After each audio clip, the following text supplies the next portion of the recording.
Good morning, students. How are you all? Hope you're fine.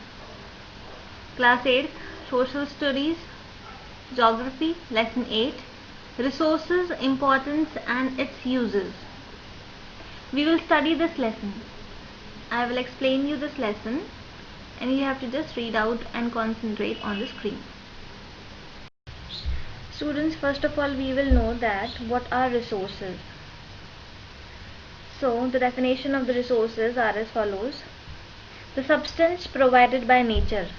कोई भी substance यानी कि कोई भी तत्व जो है जो हमको नेचर से मिल रहा है, which satisfy our basic need, और जो हमारी बेसिक नीड को जो है फुलफिल कर रहा है, and are used by us in various forms, और हम उसको जो है यूज कर रहे हैं अलग अलग रूप में, is known as resources. इसको हम बोलते हैं resources. The basic natural resources air, water, minerals, soil, etc. ये एयर, वाटर, सॉइल, ये जो है वो बेसिक नेचुरल रिसोर्सेज हैं. These are important for humans, ये बहुत ही इम्पॉर्टेंट है इंसानों के लिए. And they have utilise them in the best possible manner, और इंसानों ने इसको जो है यूटिलाइज किया है, उपयोग में लिया है, यूज में लिया है इन द बेस्ट पॉसिबल मैनर में. Early humans started using the resources in order to satisfy their need and make their life comfortable.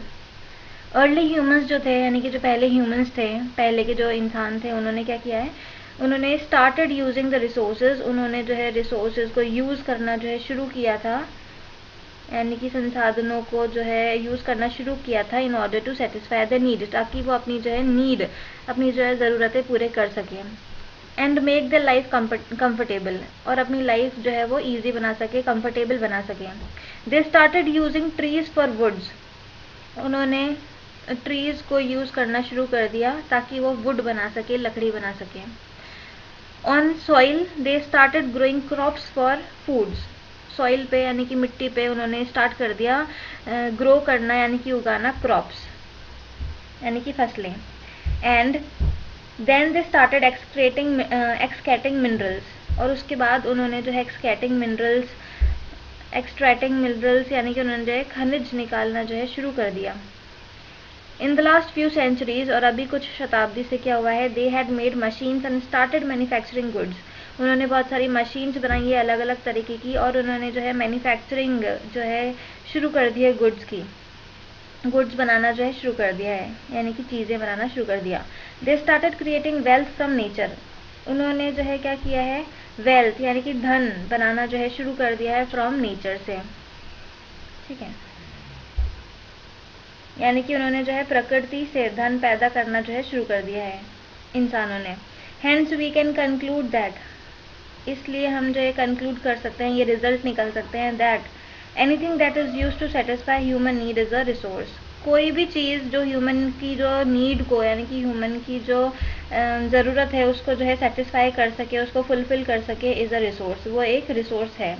Late us look at the few example of these resources, such as water, which not only satisfy our basic need but also provide electricity which is generated from the energy of falling water.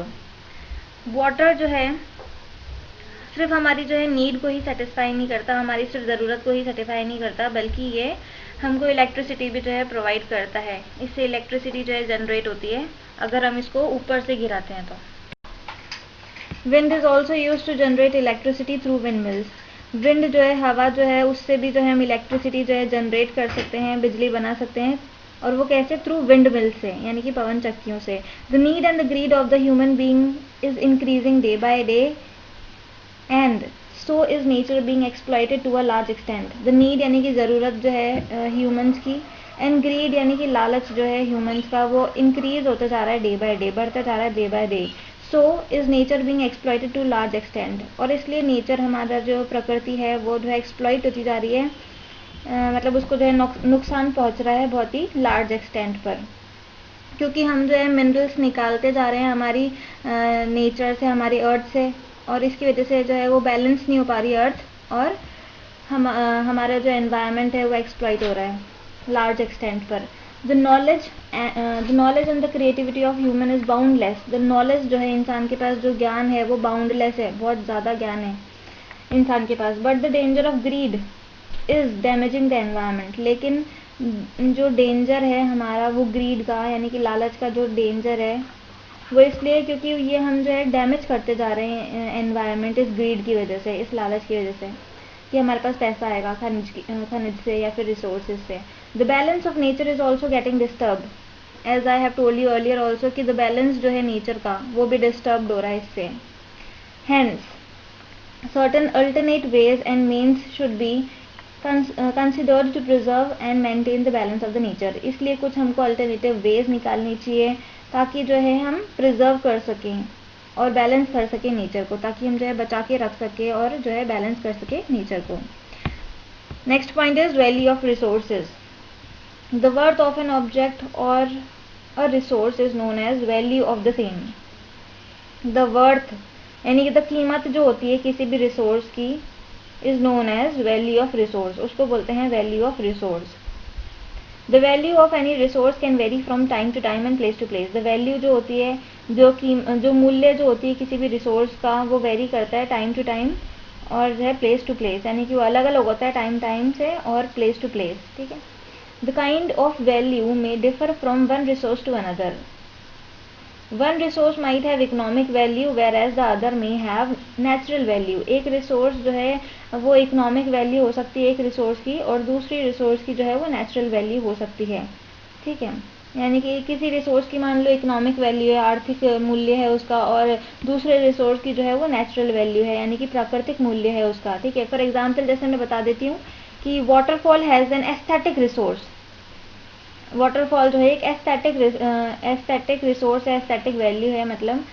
But when it is use to generate electricity, जब लेकिन अपन इसको use करते हैं electricity बनाने के लिए तो it become economic value. तो ये जो है क्या बन जाता है, ये जो है एस्थेटिक वैल्यू से जो है ये इकोनॉमिक वैल्यू में जो है कन्वर्ट हो जाता है, ठीक है। क्योंकि अब इनसे हम जो है पैसे कमा सकते हैं जब हम जनरेट करेंगे इलेक्ट्रिसिटी, ठीक है। तो इसका एग्जांपल क्या है, दैट वाटरफॉल जो है यानी कि झरना जो है एक इज़ अ एस्थेटिक रिसोर्स, ये एक एस्थेटिक रिसोर्स है, ठीक है। लेकिन जो है यानी कि एस्थेटिक वैल्यू है, but when it is used to generate electricity, लेकिन जब वो झरना जो है यानी कि वो जो पानी है जब हम जनरेट करेंगे उससे electricity, it has become economic value. तो उसकी जो है वैल्यू कैसी हो जाएगी, इकोनॉमिक वैल्यू, यानी कि अब जो है वो हमको पैसे जो है देगा कमाकर, क्योंकि इलेक्ट्रिसिटी बन रही है वहाँ से। There are certain resources which can become economically valuable with time, यानी कि ऐसे बहुत सारे रिसोर्सेज हैं जो इकोनॉमिकली वैल्यूबल बन रहे हैं विद टाइम के साथ, यानी कि वो हमको जो है पैसे कमा के दे रहे हैं time to time. The two main factors that can change any substance into a resource are time and technology। दो मेन फैक्टर्स है, दो मेन कारण है जो है that can change any substance, जो चेंज कर सकते हैं किसी भी सब्सटेंस को, किसी भी पदार्थ को into a रिसोर्स के अंदर। वो कौन से, एक तो टाइम लगता है किसी भी चीज़ को रिसोर्स में बनने के लिए, इसलिए फर्स्ट है time and second is technology. Technology अगर ह्यूमन जो है अपनी टेक्नोलॉजी का इस्तेमाल करेगा तो वो जो है किसी चीज़ को जो है रिसोर्स में बदल पाएगा। तो वही है कि the two main factors that can change any substance into a resource, यानी कि कोई से भी दो कारण जिससे हम जो है चेंज कर सकते हैं किसी भी सब्सटेंस को, यानी कि किसी भी पदार्थ को इनटू अ रिसोर्स के अंदर, वो है time and technology. Since early days, पहले के डेज में क्या होता था, वन डिस्कवरी और invention led to the creation of more, यानी कि एक डिस्कवरी होती थी और एक ही इन्वेंशन होता था जिससे क्या होता था, क्रिएशन ऑफ मोर। उसके बाद जो है बहुत सारे क्रिएशन होते गए, बहुत सारी डिस्कवरी होती गई। Discovery of fire led to cooking practice, जैसे ही डिस्कवरी हुई फायर की, आग की, तो क्या हुआ, लोगों ने कुकिंग प्रैक्टिस जो है वो करना शुरू कर दिया। Invention of wheel resulted in the development of modern means of transport, जैसे ही इन्वेंशन हुआ व्हील का यानी कि पहियों का, ठीक है, तो लोगों ने क्या करा, मॉडर्न मीन्स ऑफ ट्रांसपोर्ट शुरू कर दिया, यानी कि व्हीकल्स जो है बनना शुरू हो गया है, जिसकी वजह से अब हम जो है एक जगह से दूसरी जगह जो है जा सकते हैं, यानी कि हमारी गाड़ियों की वजह से हम जो है ट्रांसपोर्ट कर सकते हैं। Hence, the most important resource are the human beings who have ideas, knowledge and skills which has led to various discoveries and inventions। इसलिए सबसे इम्पोर्टेंट रिसोर्स जो है वो कौन है, ह्यूमन बींग्स खुद है, क्योंकि ह्यूमन बींग के पास ही आइडिया है, नॉलेज है, उनके पास ज्ञान है एंड स्किल है, कौशल है, ठीक है, which has led to various discoveries and invention, human beings के पास ये सब आइडियाज़ एंड नॉलेज के स्किल्स है जो, और इसकी वजह से क्या हुआ है, हम जो है बहुत सारी डिस्कवरीज कर पाए हैं और बहुत सारे नए नए इन्वेंशंस कर पाए हैं. Now type of resources. अब रिसोर्सेज जो है कितने तरीके के होते हैं. So there are 3 main type of resources, यानी कि 3 तरह के रिसोर्सेज होते हैं. First is natural resource, second is man made resource and third is human resource. So students, as I have told you, there are 3 type of resources. So resources are generally classified into 3 types. Resources जो है वो 3 तरह के होते हैं. First is natural resources, second is human made resources and third is human resource. Natural resource यानी कि होता है प्राकृतिक संसाधन. ह्यूमन मेड यानी कि जो ह्यूमन ने बनाए हैं ऐसे रिसोर्सेज, ऐसे संसाधन. और ह्यूमन जो है खुद एक जो है संसाधन है, रिसोर्स है, बिकॉज ह्यूमन ने ही जो है अपना नॉलेज और अपनी स्किल्स और अपनी इंटेलिजेंस से जो ये सारे रिसोर्सेज जो हैं बनाए हैं. Okay. So students, your half lesson is completed and half of your lesson is left. So the left portion we will study in the next video. Thank you.